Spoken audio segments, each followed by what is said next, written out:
துன்பப்படுத்துகிற இயேசு நானே. அனைவருக்கும் வணக்கம். அதாவது சிஸ்டர் சொன்னதை கேட்டீங்க. அதாவது எப்படின்னு கேட்டீங்கன்னா, உன்னை துன்பப்படுத்துகிற இயேசு நானே அப்படிங்கிற தலைப்பின் கீழே பேசியிருக்காங்க. ரொம்ப பயங்கரமா விவரமா பேசியிருப்பாங்களா அப்படிங்கிறத நம்ம பார்ப்போம். சிஸ்டர், உங்க பாட்டுக்கு நீங்க சொல்லுங்க. இயேசு கிறிஸ்துதான் மெய்யான தேவன்.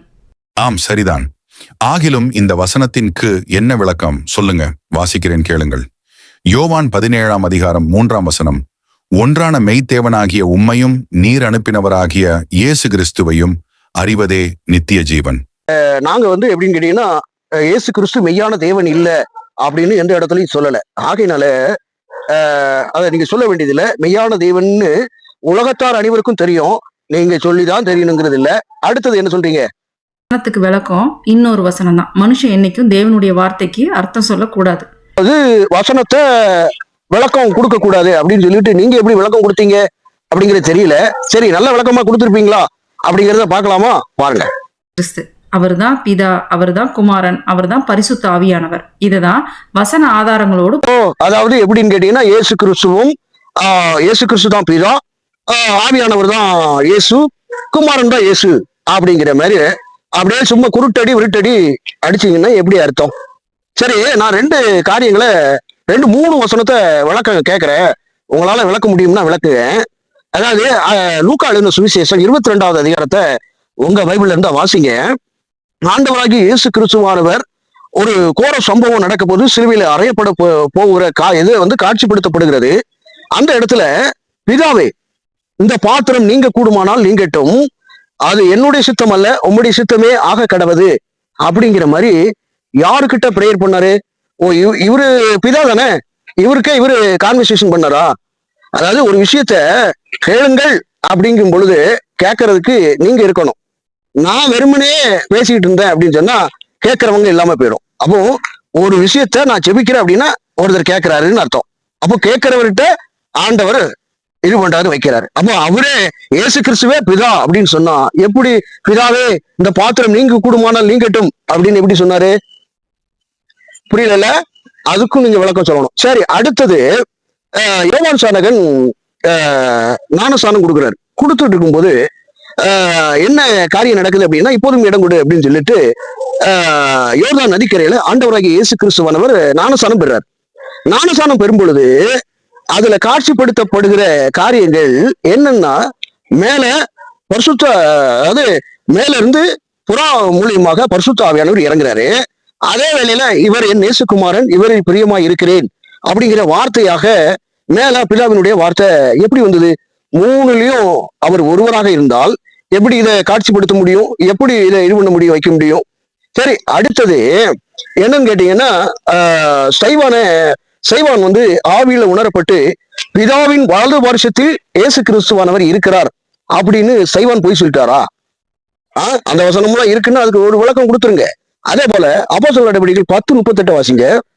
அதாவது நசரேயனாகிய இயேசு கிறிஸ்துவை தேவன் நசரேயனாகிய இயேசு கிறிஸ்துவை பரிசுத்த ஆவியினாலும் வல்லமையினாலும் அபிஷேகம் பண்ணினார். பிசாசினால் அகப்பட்ட யாவரையும் குணமாக்குறவராயும் நன்மை செய்கிறவராயும் சுற்றி திரிந்தார் அப்படின்னு சொல்லிட்டு எந்த தேவன் அவருக்கு அபிஷேகம் பண்ணினார், எந்த தேவன் வல்லமையை கொடுத்தார் அப்படிங்கிறதையும் விளக்கம் சொல்லணும். ஏன்னு நீங்க தான் யார் சொன்னாலும் வச்சாலும் அதுக்கு நாங்க இது பண்ணி வைப்போம் அப்படிங்கிற மாதிரி சொல்றீங்களே, அதுதான் சொல்றேன். அதாவது சரி, ஆவியானவர் தான் இயேசு கிறிஸ்து அப்படின்னு நீங்க சொல்றீங்கல்ல. அதாவது யோவான் எழுதிய சுவிசேஷம் 14ஆவது அதிகாரத்தையும் வாசிங்க. பிதாவினிடத்தில் அநேக வாசகங்கள் உண்டு, நான் போகிறபடியால் வேறொரு தேற்றறிவாளனை அனுப்புவாரே.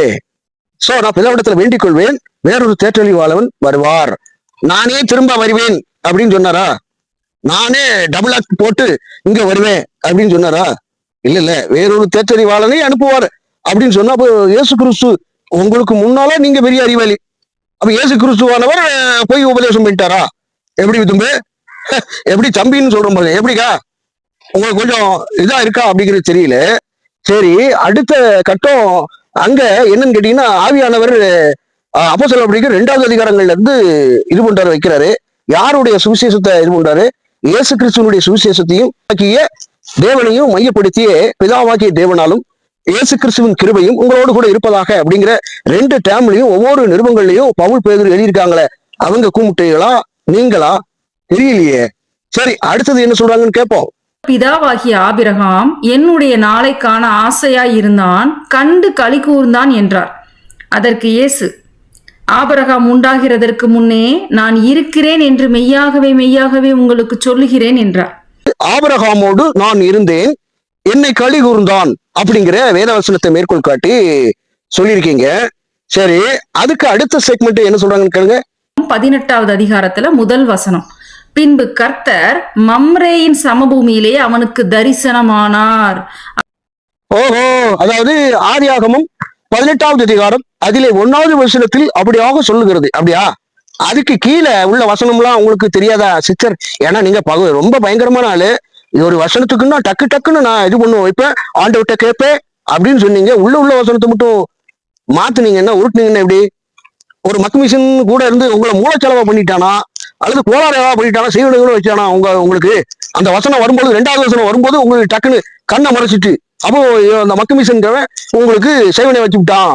செய்வனை வைக்கிறதுல நம்பர் 1 இந்த மக்கு மிஷின்கிறவன். வாடகைக்கு ஆளை வச்சு ஆடியோ போட்டு பண்ணுவார.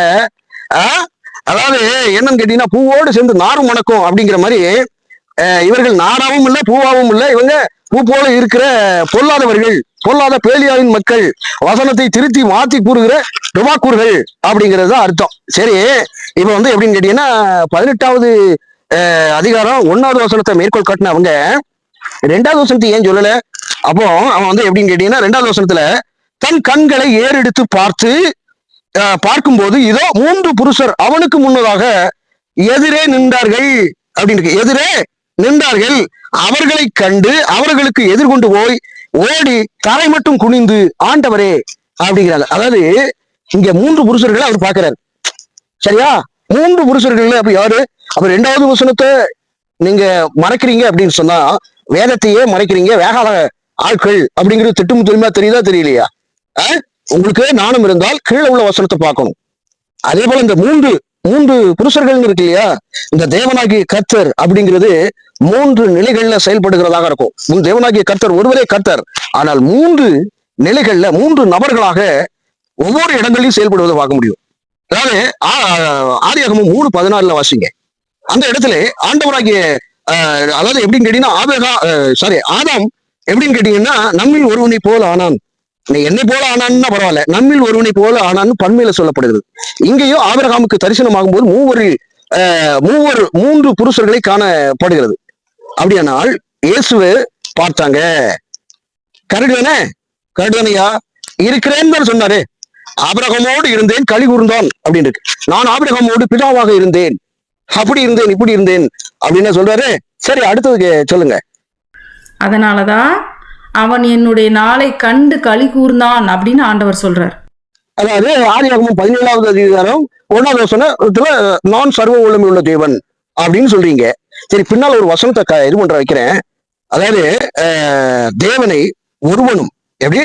ஒருவனும் ஒரு காலமும் கண்டதில்லை, பிதாவானவர் குமாரனை வெளிப்படுத்தினார் அப்படின்னு. இப்போ அங்க சர்வ வல்லமை உள்ள தேவன் அப்படிங்கிறது பிதா வெளிப்பட்டாருன்னு நினைக்கிறீங்களா? கிடையவே கிடையாது. குமாரன் பிதாவின் சாயலாக சர்வ வல்லமை உள்ள தேவனாக இருக்கிறார். சோ அந்த 3 நிலைகள்ல தான் செயல்படுகிறத பார்க்க முடிகிறது. புரியுங்களா? ஒருவனும் ஒரு காலமும் கண்டதில்லை, பிதாவை ஒருவனும் ஒரு காலமும் கண்டதில்லை. சரியா? அவர் ஆவியா இருக்கிறார், அவர் ஆவியோடும் உண்மையோடும் தொழுது கொள்ள வேண்டும். சரியா? சோ அவரை யாரும் பார்க்கல.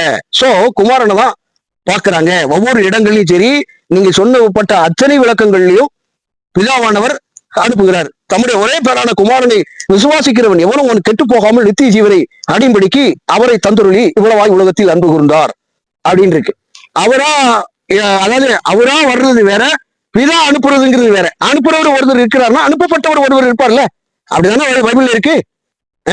நானே அவர் என்று விசுவாசிக்கவில்லை என்றால் ரட்சிக்கப்பட மாட்டீர்கள், நீங்கள் சாவீர்கள், பாவத்திற்கு சாவீர்கள் அப்படின்னு சொல்றீங்க. அப்போ சில விஷயங்கள்லாம் நானே அவர்னா மேசியா, அவர் தான் பாவத்தை மன்னிக்கிறவர், அந்த அதிகாரத்தை பெற்றிருக்கிறார். சோ அவரை விசுவாசிக்கணும், மேசியா என்று விசுவாசிக்கணும். அவர் தான் அனுப்பியவர் அப்படிங்கிறத விசுவாசிக்கணும். பிதா அனுப்பிய தேவன். அப்போ ஒன்றான மெய் தேவனாகிய உம்மையும் உம்மை அனுப்பியவராகிய இயேசு கிறிஸ்துவையும் அறிவதே நித்திய ஜீவன் அப்படிங்கிற வசனமும் இருக்கிறது. இதெல்லாம் கண்கள்ல படாதாக்க ஓகே. அதாவது உங்களுடைய வயசை பார்த்தா என்னை விட வயசு கூடுதலாக இருக்கலாம் அல்லது குறைவா இருக்கலாம். உங்களை அக்கான்னே சொல்லிட்டு போறேன். என்னக்கா நீங்க தான் பயங்கரமான ஆளு அப்படியே சொல்லிட்டு உன் தேவனாகிய கர்த்தர் ஒருவரே கர்த்தர். அதாவது ரோமருக்கு எழுதிய நிருபம் 9வது அதிகாரம் 5வது வசனத்தெல்லாம் வச்சு இஸ்ரவேலில் பிறந்தாரே அவர் சர்வத்துக்கும் மேலான தேவன். அவர் தேவன் தான். அவர் 3 நிலைகள் செயல்படுறாரு. சோ தன்னை 3 விதத்தில் அவர் வெளிக்காட்டுறாரு. புரியுதுங்களா இல்லையா? உன் தேவனாகிய கர்த்தர் ஒருவரே கர்த்தர். ஆனால் 3 நிலைகளில் அவர் செயல்பட முடியும். அவர் எவ்விடத்திலும் வாவித்திருக்க முடியும். அவர் மாம்சமாகவும் வர முடியும், ஆவியாகவும் வர முடியும், ஆவியானவராகவும் இருக்க முடியும். எவ்விடத்திலும் எவ்வேளையிலும் இருக்க முடியும். ஆனால் என்னன்னு கேட்டீங்க, உங்களை போன்ற திடல் தற்குறிக்கு உடன் தற்குறிகள் இருப்பான். மக்குமிஷன்கிறவன் அவன் பேசி டயர் ஆயிட்டான். கடைசியில இன்னொரு சித்திர வாடகைக்கு இட்டு வந்து வாடகை அக்கா அதுட்டு எதை பேசுறா இருந்தாலும் நீங்க அதெல்லாம் பார்க்கணும், வைக்கணும், அதெல்லாம் இது பண்ணணும், வைக்கணும், அப்படி இருக்கணும், இப்படி இருக்கணும். ஏக்கா அதாவது ஆவியானவர் தான் இயேசு கிறிஸ்து அப்படின்னு சொன்னீங்களாக்கா. அதே நீங்க மத்தேயு சுவிசேஷம் 4வது அதிகாரம் 1வது வசனத்துல நீங்க ஆவியானவரால் வனாந்தரத்துக்கு கொண்டு போகப்பட்டார் அப்படிங்கிறது மட்டும் உண்மையா பொய்யா? அப்போ ஆவியானவரால் நடத்த முடியுமா? இவர் தனியே தான் போகணும்.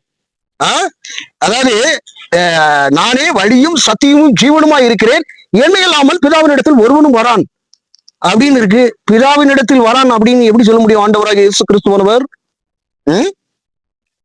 என்ன சிஸ்டர், நீங்க தான் மிகப்பெரிய அறிவாளி இல்ல? அப்படியே நல்ல விளக்க வெங்காயத்தை ஒவ்வொரு வசனத்தையும் மாத்தி சொல்றதா? ஒருத்துவம் திருத்துவங்கிற பேரே இல்ல, பைபிளுங்கிற பேரு கூட தான் இல்ல, உங்க பேர் கூட தான் இல்ல. உங்க பேர் என்னன்னு தெரியல. தாசின்கிற அந்த மக்குமிஷன்ங்கிறது கூட இல்ல, யூடியூப்ங்கிறது கூட இல்ல.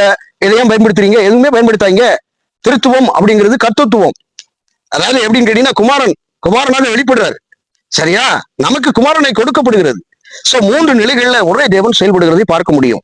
ஆகையினாலே இது போன்ற நபர்கள் ஏதாவது ஒரு விளக்க வெங்காயத்தை கொடுப்பது அல்லது பல காரியங்கள் கொடுப்பது, இப்படி அநேகத்தை நம்ம சொல்லிட்டே போலாம், வைக்கலாம். அதாவது நான் இருக்கிற வண்ணமாய் இருக்கிறவர் சர்வ வல்லமையுள்ள தேவன் அப்படின்னு சொல்லி வெளிப்படுத்தின விசேஷம் 2வது அதிகாரங்களையும் 1வது அதிகாரங்களையும் சொல்லப்படுகிறது. நான் ஆல்பாவும் ஒமேகாவும் ஆதியும் அந்தமுமாய் இருக்கிறேன் அப்படின்னு சொல்லப்படுகிற அந்த வார்த்தையில நீங்க வெளிப்படுத்தின விசேஷம் 5வது அதிகாரங்களை பார்த்தீங்க அப்படின்னா பிதாவின் என்ன சொல்றது புஸ்தக சுருளை யார் வாங்குறாரு? ஆட்டுக்குட்டியானவர் வாங்குறாரு அப்படின்னு சொல்லப்படுகிறது.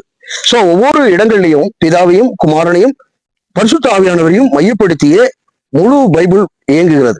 சோ 3 நிலைகளில் 3 கர்த்தத்துவம், ஒரே தேவன், 3 தேவன் சாட்சியிடுகிறவர்களா இருக்கிறாங்க. 1 யோவான் 5வது அதிகாரங்களை வாசிங்க.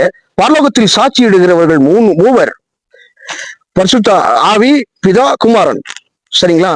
எல்லாமே அப்டேட்டா இருக்கு. இவங்க அப்டேட் ஆகாம அதிலே இருந்துகிட்டு ஒவ்வொரு வசனத்தையும் மாத்தி இது பண்ணிட்டு புதிய ஏற்பாடு எதையுமே இது பண்றது இல்ல. ஆண்டவராகிய இயேசு கிறிஸ்து சொன்னதையே இவங்களால இது பண்ண முடியல, வைக்கல. அதாவது குமாரனை உடையவன் பிதாவின் உடையவன். அதாவது இயேசு கிறிஸ்துவையும் பிதாவையும் மறுதளிக்கிற யாராக இருந்தாலும் அவன் அந்தி கிறிஸ்து என்று வேதம் சொல்லுகிறது திட்டம் தெளிவாக. வேறொரு பதிவு. வணக்கம். இது போன்ற திடல் தற்குறிகளுக்கு வேத வாக்கியமே தெரியாத, வெளியே போய் சுவிசேஷம் அறிவிக்காத தற்குறிகளுக்கு கவனமா இருங்க. இவங்க எல்லாம் ஒண்ணுமே தெரியாதவங்க. சரியா? அப்படியே போயிட்டு உலட்டிட்டு என்ன கேட்டீங்கன்னா அந்நிய பாஷை, அது இல்ல இது இல்ல, ஆனா இல்ல பூனை இல்லைன்னு ஒரு விளக்கமா கொடுத்து ரொம்ப நேரமா ஜவ்வா இழுத்துட்டு போயிருக்கு. எதெல்லாமோ சொல்லிக்கிட்டு திருத்தம் பிடிக்கலையா? அதாவது கிறிஸ்துவத்துல 2 நிலைப்பாடோ அல்லது 100 நிலைப்பாடோ கர்த்தராகிய இயேசு கிறிஸ்துவனுடைய நிலைப்பாட்டில தான் நம்ம வைப்போம்.